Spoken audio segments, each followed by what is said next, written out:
Setting the narrative is a serious business. Rewriting the same is no joke. So itself, there is not going to be much humor in what I'm going to say. Instead, let me start with a very small story. A teacher called three of his students, showed them three empty rooms, and gave them 100 rupee note each. Said, fill it up with whatever you can buy with this money that I gave. On the third day, whenever he goes and inspects it, the first room was filled with municipal waste, papers, etc., because the amount is much less, whatever he could get with that amount. Goes to the second room, it was slightly better. It was leaves, dry, fresh, little bit of flower here and there, whatever he had collected from the local garden. The third was refreshingly different. The room was very clean. There was proper light there. There was a huge lamp burning there, incense sticks, and camphor, etc. I'm not going to the moral of the story or something. We'll come back to that later. What I wanted to say is that this is a topic, rewriting the narrative, which can be approached in various, very many different ways. There is no set pattern.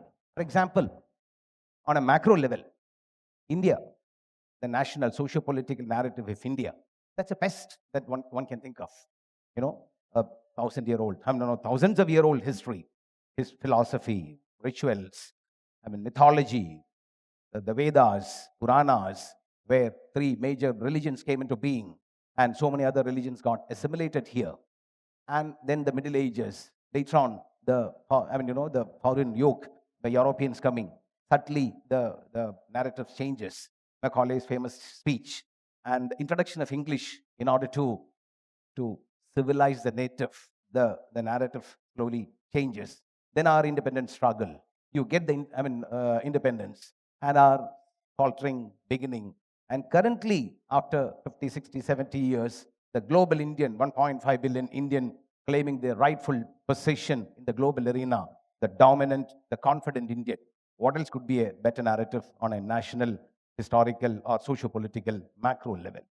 Coming to the personal level, each one of us, we all come from small, big families or areas, localities.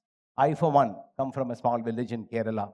I'm a Malayali. I'm northern Kerala. Each one of us will have our own personal stories, our family stories, our locality stories, etc., etc. And then coming to my role as a civil servant, 25 and 50, 35 years of a civil service, the narratives there. And currently as Director General Doordarshan, the story of Doordarshan as India's the first and the only the broadcasting area and the changes. So you can, and from the macro level to the micro level, you can have so many other narratives also. But I would like to look at it slightly on a conceptual or theoretical level. I don't want to call it a philosophical level, but because that will be too ambitious to call it. But narrative setting as a part and parcel of the larger communication and as a byproduct and a very prominent activity of communication. What is so special about communication? Communication, if you look at it, is the inalienability, and it is an activity which is non-exclusive to anybody. 8 billion living organisms, human beings, plants, animals, and from ant to all kinds of birds, everybody communicate. There are three things that people say these are three basic instincts: eating, mating, and sleeping. And communication is the fourth one, which each of the living organism do in some way or other. And from that angle, the people who are living and people who are dead and gone, the amount of work that has been created by virtue of the storytelling, opinionating, conversing, communicating is too humongous. And that is the line that I would like to look at it, and that too from three perspectives: from the historical perspective, current perspective, and of course, what the future is going to hold. As far as communication as a historical narrative is concerned, Harari, two brilliant works that have come up from Harari, Sapiens and Nexus. These two works, I'm not going to talk about that book. I'm sure that large number of you would have gone through it, would have heard about it. These two books look at it from a techno qualitative manner, very elaborate manner. He doesn't use the term narrative. Actually, he uses the term myths, not the mithya of Indian lexicon, nothingness, hollow, not that kind of a thing. But myth as a bonding element, as something which puts you together. For any set of people, 5 to 10, he talks about 232 or something. Anyway, that is a material. Any set of people, be it in a family or in a locality or a set of people in religion, in workforce, armed forces, that when people were talking about, in order to keep them together, you need some stories, some parables, some gossips, some enabling element. That is what he talks, the God, myth is, that is the importance of narrative. And what is the underlying theme is that narratives are not about neutral facts. It is only about a perception seen through from a particular spectacle. The glasses tinted by your outlook, your narratives, in the sense, the social consciousness, the way you have been brought up, and your attitude, your moral positioning, your education, so many things. You change the glass, of course, the narrative also changes. That's the most important issue. In other words, narratives is a set of a social contract that a lot of people in a society have agreed to agree, to adhere to, and also to abide by. Classic example is that of, some of the people who are from Calcutta. Recently, a friend of mine from Presidency College, Calcutta, he was saying, Aurangzeb and Akbar, traveling from Dhaka to Calcutta, they change their positions. So the villain becomes hero and the hero becomes villain. You can look at it, whom we are talking about, etc. That's a perception difference. And as far as the social contract that I was talking about, the Mahabharata and Ramayana, both these are great epics. They've got two characters. One is Gandhari in Mahabharata and Kaikeyi in Ramayana. Where do they come from? Both of them come from a land area beyond Peshawar, current Afghanistan. It is no more in our perception now. At one point in time, it is quite possible it was there. Duryodhana has got a temple in Kerala, but we don't talk about where they have come from, because that landmass had ceased to be in our agreed, tenets of discussion. That is only a side kind of a thing. Coming back to the perception building or narrative building, if you look at it very carefully, you can see that there are three elements which go into it.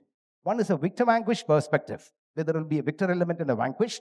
Then there is a unifying or a divisive or adhesive or a divisive kind of a perspective. Then there is a graded narration.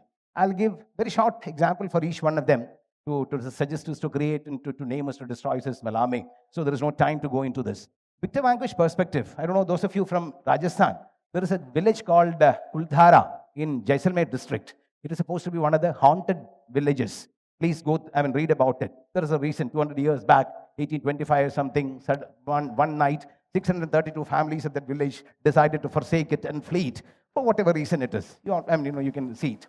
And at the time, they were the vanquished. There was a guy who forced them to do that. And in 200 years, that narrative has totally changed. And the vanquished people have become victorious. And the guy who forced them, he had become the vanquished. That is one element. Coming to the divisive, adhesive kind of an element, it applies especially in cases in internecine. Within a society, within a set of people of different, Brahmins versus Kshatriya, or the Nambudiris versus Nayars. One set of people, tribal versus non-tribal. Within them, there is a unifying element. There is a possessive element about the way I look at myself. And when it comes to, I don't want to use the word divisive, it is more of distancing. The way Kunyos misadrisho maya in Sanskrit, there is a saying, who else is like me? My position versus the other set. That is a large number of narrative. If you look at it, it will have these kinds of things. For example, Britishers, the way they looked at Bhils and Munda, certain tribes, etc. They said that it is, they are a particular kind of people. So this is the kind of narrative, and that is another element. The third is the graded narrative. That is very prominent the best examples could be the Travancore versus Malabar, South Bihar versus North Bihar, Upper Assam versus, those of you from Assam, you can understand, Upper Assam versus Lower Assam. The minute you say that, I was in Northeast, I was in Guwahati for the last 1 year. So what I'm saying is that the minute why to talk about it? We are all in Delhi. South Delhi versus Yamuna Par. I think I have made my statement position. This is the graded narrative. This is the three ways in which narratives are created. How are they created and how are they perpetuated? They're perpetuated in two ways. One is through literature, the other is through history. I'm from the literature background, so we always say that everything in literature is true except the name. And we also say that everything is fictitious in history except the name. That is besides the point. Both of them, both literature and history, try for one aspect. That is, then they go by the dictum. That is, perception is more important than reality. That is precisely the fact. Perception is more important than reality. And also there is a hidden agenda also. That is what I wanted to talk about. My the first story, the story that I mentioned about the three rooms. Did you notice I said that first is with mud, dirt, etc. Second was slightly better leaves. Third is very holy element, the temple, the fragrance, etc. If you have noticed, I also said that there is a national perspective, there is a personal perspective, and then my perspective, which is technological or technical or conceptual or philosophical kind of a thing. Thereby, I am also trying to push that hidden agenda of making my position as the narrative setting. This is precisely what each one of us are doing. I'm only saying that this one needs to be very, very clear in understanding. That is about this, that's about what the historical perspective is. Coming to the to the current days, it took from the oral tradition, it took thousands of years from the oral tradition, Shruti Smriti of our days. Then the books came into people started writing it in leaves, etc. Then papyrus came into being. 1248 or something, printing press came into being. Then 400, 500 years, typewriter. Then later on, newspaper industry. It took thousands of years for the knowledge was the domain of somebody else, a set of people. Whereas in the last 60 years, for development, for agents uncorked the genie of information and communication, manipulation and made it into a larger domain. They are the computer, then internet, then mobile phone, and later on, the marrying of both. The internet-based telephony, with the result that content and carriages become one. Content and carriage becoming one means I have a story and I have a capacity to convey it also. And with this result, now we are living in a world which is a cauldron of, narrative setting and resetting, unsetting, rewriting, etc. Everybody is a medium, everybody is a message, everybody is a messenger, and everybody is a target. And one needs to be very careful in order to understand the finer points of what we are saying. The underbelly is that the fake news traveling very fast as truth, etc. And also the algorithms allowing only one set of narrative to be seen. If you're attuned or aligned to a particular narrative, only those kinds of things you get. You're not exposed to the other perspective. That is the negative point. Positive point, probably, I'm only trying to joke it, is one is a deluge of information. Number two, your everybody's proverbial short-term memory. Probably we don't see whatever. That is a positive thing. Anyway, today it is much more complicated. It is from that cultural narrative, from the historical narrative, it has become geopolitical, it has become commercial, it has become much more active, much more volatile. That is it.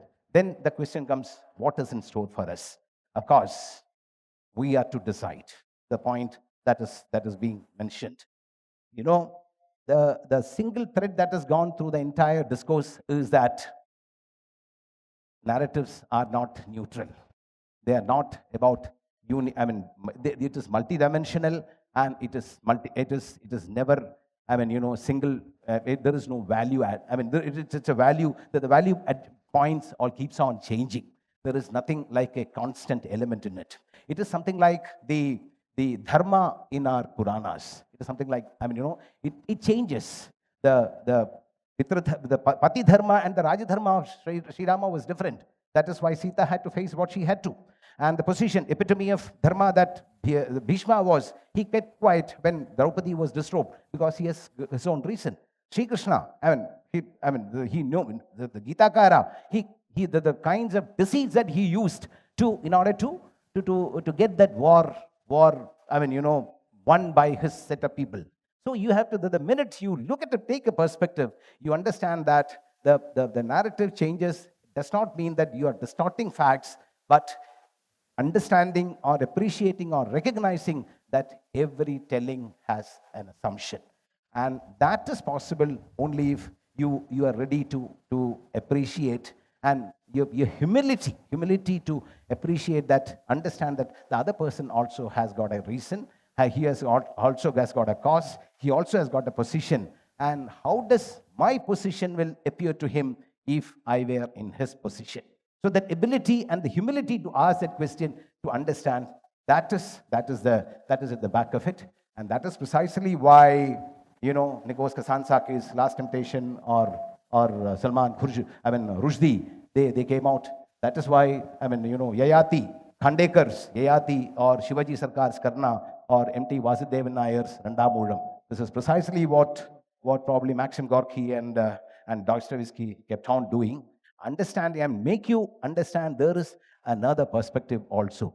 Rewriting the story does not mean changing the facts or distorting facts. Rewriting the story only means changing your position and having a different viewpoint. Thank you. Thank you for your attention. Jai Hind.